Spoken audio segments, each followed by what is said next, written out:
Olá! A Constituição é clara. O salário mínimo precisa atender às necessidades vitais básicas do trabalhador, incluindo, por exemplo, moradia, alimentação, transporte, saúde, educação e lazer. De acordo com o DIEESE, para atender a essas necessidades, o salário ideal no mês de março seria de R$ 3.706,44. O valor previsto para o ano que vem é de R$ 1.002. Para conversar sobre esse assunto, recebemos aqui no estúdio o economista Clóvis Scherer, do DIEESE. Olá, obrigada pela sua presença. Olá, obrigado. Então, esse salário, esse valor calculado pelo DIEESE, ele é quase 4 vezes mais do que o valor que está sendo pago esse ano e previsto para o ano que vem, é isso? É isso mesmo. Essa é uma realidade que não é de hoje. Historicamente, o salário mínimo tem estado muito abaixo daquilo que a Constituição de 88 estabeleceu como um patamar mínimo que garantisse ao trabalhador e à sua família uma vida digna, cobrindo todos esses itens que tu acabaste de listar. Então, nós estamos ainda a dever para o trabalhador em termos de um salário mínimo que proporcione isso que a Constituição promete a todo cidadão brasileiro. A gente vem descumprindo a Constituição há vários anos. É verdade. Esse é um desafio, na verdade, da sociedade brasileira, que é proporcionar um salário mínimo compatível com a sua economia e com as necessidades da população. Essa situação já foi mais grave, principalmente nos anos 80, quando o processo inflacionário era muito acelerado e os reajustes do salário mínimo insuficientes para proporcionar uma valorização. Progressivamente, esse quadro se alterou. Nos últimos anos, nós tivemos um avanço do salário mínimo, mesmo assim, muito aquém daquilo que a gente espera a partir da leitura da Constituição. E por que isso não vem sendo cumprido, Clóvis? Bom, primeiro nós temos um histórico da política do salário mínimo muito antiga, que sofreu, nos anos 70 e 80, para fins econômicos, arrochou o salário mínimo como uma forma de controlar variáveis macroeconômicas. O salário mínimo foi muito deprimido, um patamar baixíssimo, né? O seu menor nível esteve na década dos 90. É claro que, para fazer o salário mínimo atingir isso que a Constituição promete, é necessário recuperar esse valor, mantendo uma certa relação também com o estado geral da economia. E esse foi o espírito, inclusive, da legislação que está em vigor e que proporcionou uma importante valorização do salário mínimo nos últimos anos, justamente mantendo uma relação com o avanço do produto interno bruto. Agora, o último ano, pela lei, seria o último ano a ser aplicada essa regra. Essa regra foi estabelecida pela lei em 2011 e vigora até o reajuste que será concedido em 2019, e a lei também estabelece que um novo mecanismo, uma nova fórmula de valorização do salário mínimo deve ser definida a partir de então. Então, nós esperamos que esse processo de valorização continue após 2019. É claro que nós teremos aí um debate no Congresso Nacional e na sociedade sobre qual a melhor maneira de atingir esse objetivo. O que é evidente é a necessidade de elevar ainda mais o patamar do salário mínimo pelas razões óbvias que a gente sabe, né? O salário mínimo é um mecanismo principalmente de combate à pobreza e de garantia de uma vida digna para o trabalhador. Agora, 4 vezes mais. Esse valor calculado pelo DIEESE, muita gente questiona, é um valor, é quase uma utopia esse valor ou não? Vocês não consideram que daria para... É evidente que não se pode pensar em erguer o valor do salário mínimo de uma hora para outra para um patamar 4 vezes maior do que está vigorando hoje. É necessário que esse processo ele venha acompanhado de uma série de políticas que justamente viabilizem o pagamento de um salário mínimo a todo trabalhador empregado, assalariado, e também sem esquecer que o salário mínimo é uma importante referência para as políticas públicas, políticas sociais. Temos aí principalmente a Previdência e a Seguridade Social, né, que tem como o salário mínimo como a referência para o valor dos benefícios básicos desses programas. Então, é preciso pensar e definir uma maneira pela qual a sociedade vai conseguir cumprir esse compromisso que assumiu lá em 1988 e que é ainda continua sendo muito importante. Que impactos pode ter na economia o cumprimento dessa meta?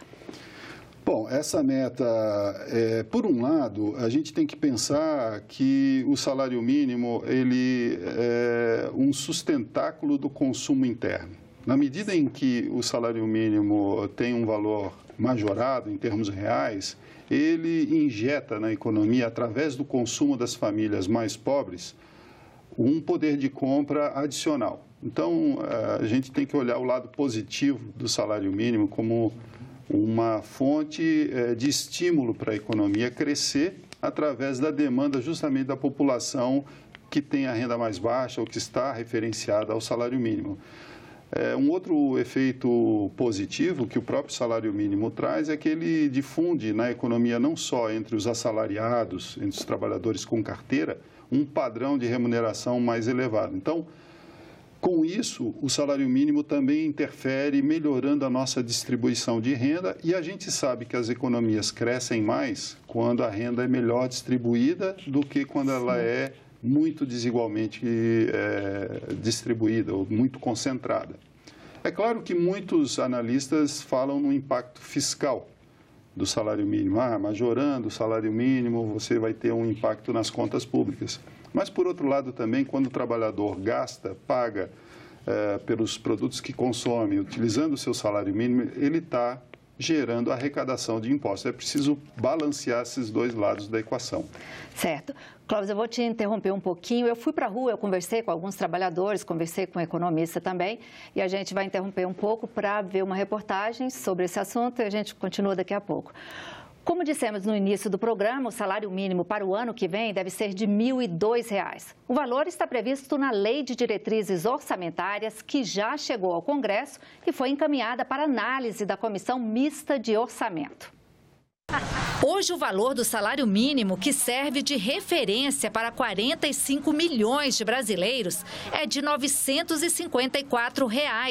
Para o próximo ano, o governo propõe um aumento de R$ 48. O mínimo seria fixado, então, em R$ 1.002. Tomara, né, que aumente mesmo, porque eu estou precisando. A vista esse ano que aumentou 17, 48, já aumentou um pouco, né? Muitas pessoas que dependem do salário, o pai de família que só é o pai em casa, só a mãe, só tem uma renda e com filho a um salário é pouco. Então vai ser muito bom para atingir a necessidade dos familiares brasileiros. O aumento nominal que é proposto na Lei de Diretrizes Orçamentárias é de 5,03%. Descontada a projeção de inflação feita pelo próprio governo, daria um aumento real de 1%. O índice ainda pode mudar, caso a expectativa de inflação não se confirme. Isso aumenta o poder de compra, isso é relevante para a melhora de vida das pessoas. Eu acho que, evidentemente, é isso, porque aumenta o poder de compra. A recuperação da economia vai também, ao longo do tempo, refletir no emprego. Este economista considera boa a regra atual de reajuste do salário mínimo, que leva em conta o INPC, Índice Nacional de Preços ao Consumidor, e o PIB de 2 anos anteriores. Mas ele ressalta que o valor do mínimo ainda é muito baixo. Pelo Diese, para que se tenha uma ideia, o salário mínimo necessário para o mês de março era de R$ 3.706,44. Se confirmado esse novo salário mínimo, o impacto no orçamento da União, segundo o governo, será de 16,8 bilhões de reais. Isso porque as despesas com benefícios previdenciários e assistenciais estão vinculadas ao salário mínimo. Por ser um salário de sobrevivência, ele quase todo é direcionado para o consumo e principalmente para consumo de bens. Portanto, uma boa parte desse valor reverte automaticamente sob a forma de tributos embutidos nesses produtos e nesses serviços que são consumidos por essa classe de pessoas mais pobres, por essa camada mais pobre da população. Então, existe uma expectativa aí de uma arrecadação de 5,6 bi a mais, não é isso, para o governo? Sim, isso é o que se estima, né, a partir da carga tributária que incide sobre as pessoas que têm uma faixa de renda entre 1 e 2 salários mínimos, que é mais ou menos 53% daquilo que ela gasta se reverte em impostos indiretos. Aí, é claro, nas 3 esferas de governo, beneficiando as prefeituras, os estados e a própria União, através dos impostos indiretos, como ICMS, ISS, IPI, que incidem, né, sobre o valor dos produtos que são consumidos pela população. Então, uma parte do gasto fiscal com o salário mínimo, ele retorna para o setor público. Então, e para as pessoas, assim, para o assalariado, muita gente que eu conversei na rua disse, isso não adianta nada porque isso tudo é repassado para os preços. Essa sensação de que... mas tem gente que tem uma sensação positiva que é alguma coisa, R$ 48,00 a mais. O que significa isso como é que o Diese vê isso? Olha, isso significa um avanço importante. É claro que 1% de ganho real é um percentual ainda insatisfatório, digamos assim, para as necessidades mais prementes da população. Um salário mínimo de R$ 1.000 frente às despesas que uma família tem com todos esses itens é claramente insuficiente. No entanto, quando o salário mínimo ele tem essa valorização, e a gente percebeu claramente, ele realmente elevou em termos reais o poder aquisitivo das famílias, né? Não se observou, ao longo dos anos em que essa política esteve em vigor, uma correlação entre valorização do salário mínimo e crescimento da inflação, muito pelo contrário. Nós tivemos até, né, momentos em que o salário mínimo teve aumentos reais bastante significativos e a taxa de inflação veio a cair, né? Tudo vai depender muito, é claro, de uma série de fatores, né, que influenciam tanto na inflação quanto nos salários, no poder de compra dos trabalhadores. E eu acredito que não vai ser esse 1% de ganho real que vai alterar a trajetória de inflação no ano que vem. Isso é bem tranquilo de afirmar. Então, de fato, vai significar um pequeno aumento no poder de compra das famílias. Esse ano o reajuste foi um pouquinho abaixo da inflação, né? Eles estão compensando agora com o reajuste do ano que vem. Justamente, em 2016 e 2017 e 2018, os 2 reajustes que foram dados ficaram abaixo do INPC do ano anterior, gerando, digamos assim, um passivo do governo em relação aos trabalhadores, que agora deve ser recomposto. Espera-se, né, que depois de 2 anos de reajuste abaixo do INPC, em 2019 isso seja compensado, né, cumprindo o que, aliás, a lei determina, de que essa compensação seja feita, né? É importante destacar, ainda com relação à pergunta anterior, que o salário mínimo foi, talvez, ao longo dos últimos anos, o mais importante fator de redução da pobreza no Brasil.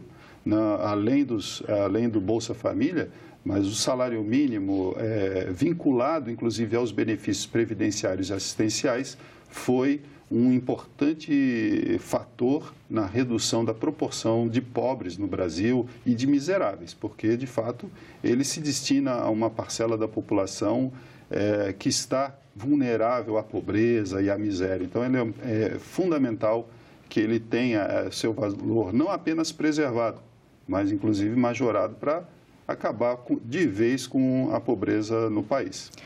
E o Diese acompanha, se fazer um acompanhamento do impacto desse valor para o trabalhador? Porque vocês fazem para calcular, vocês têm todo um critério para calcular o valor ideal, não é isso? Sim, o valor ideal que nós calculamos é estimado com base no que uma família gasta com os itens essenciais, principalmente a alimentação. Então, a gente mais ou menos calcula que 1/3 do orçamento das famílias nessa faixa de renda, 1, 2 salários mínimos, se destina à compra de alimentos.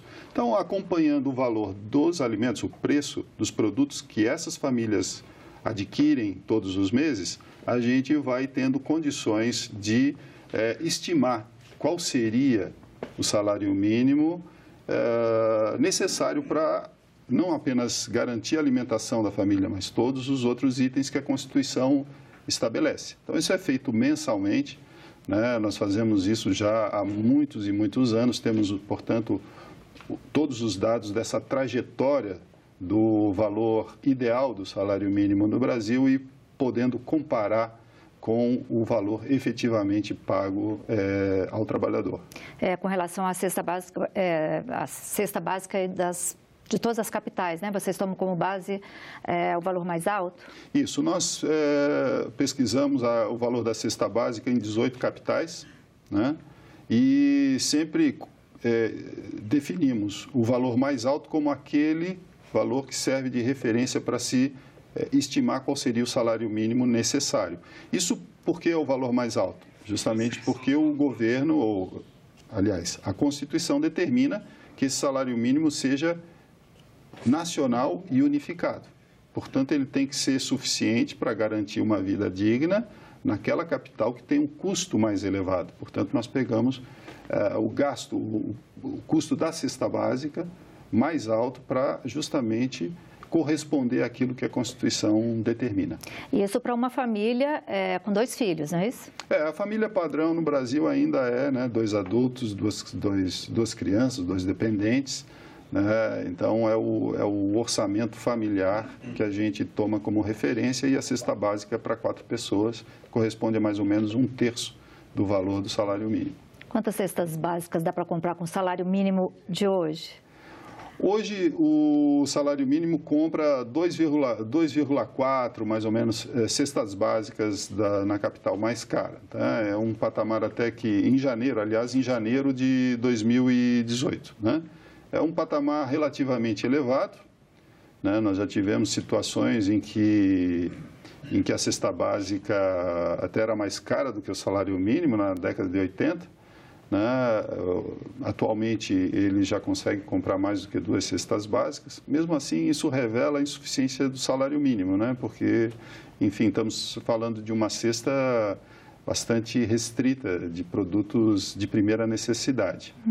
Né? E agora, nos últimos meses, inclusive, estamos contando com um fator adicional, que é o comportamento dos preços da alimentação, que tem caído em relação aos demais preços e, portanto, permitindo que o salário mínimo tenha uma melhor relação com o conjunto do custo da cesta básica. Bom, empresários e prefeitos sempre reclamam, quando aumenta o salário mínimo, eles sempre reclamam desse aumento de gastos para eles, né? Como é que se resolve isso? É verdade, os prefeitos argumentam, né, que para a administração pública municipal o salário mínimo acaba tendo um impacto elevado pelo número de servidores públicos que recebem esse salário, mas como eu ressaltei anteriormente, né, o salário mínimo ele gera dinamismo nas economias locais principalmente, né? Porque, por exemplo, muitas cidades pequenas no interior, eles têm uma importante fonte de renda, né, das famílias advindas do pagamento do salário mínimo, tanto pelos trabalhadores empregados quanto pelos beneficiários da Previdência e da Assistência Social. Então, no final das contas, esse dinamismo que vem do salário mínimo acaba se revertendo nas municipalidades em maior arrecadação de impostos. Isso acaba balançando o impacto do salário mínimo no pagamento dos servidores públicos. Então, essa questão é bastante assim, eu sei que é polêmica, mas a gente tem que olhar os 2 lados da questão. Agora, qual é a projeção que o Diese faz para o futuro? Quando é que a gente vai poder ter um salário um pouquinho... Olha, tudo vai depender da discussão agora que teremos esse ano e no próximo ano com relação à regra de reajuste que vai ser adotada a partir de 2019. Esse é um debate que, dadas as circunstâncias hoje, a discussão sobre a economia está ainda um pouco indefinida. Queremos acreditar que os congressistas, que a sociedade vai preservar mecanismos de valorização do salário mínimo. Os sindicatos, o movimento sindical de trabalhadores já está colocando isso como um ponto muito importante na sua pauta de reivindicações, né, que é a manutenção da valorização do salário mínimo. Então, essa é uma questão ainda sobre a qual existe uma certa indefinição. Mas, no longo prazo, se o Brasil quiser realmente caminhar uma trilha de desenvolvimento, né, de melhoria dos indicadores sociais, de redução da extrema desigualdade de renda no Brasil, nós temos que apostar na ideia de que o salário mínimo terá que continuar sendo valorizado e reduzir essa brecha social que nós temos, continuar atuando para a redução da pobreza, da miséria e assim por diante. Então, o próximo governo, o próximo parlamento tem um papel importante nisso aí. Sem dúvida. Esse debate será um dos debates mais importantes que o Congresso e o próprio processo eleitoral deve trazer muito foco a essa questão. Tá certo. Muito obrigada, Clóvis, pela sua presença aqui. E nós ficamos por aqui. Você pode rever essa edição do Senado Agora na nossa página na internet, senado.leg.br/TV. Obrigada pela companhia. Continue sintonizado aqui na TV Senado.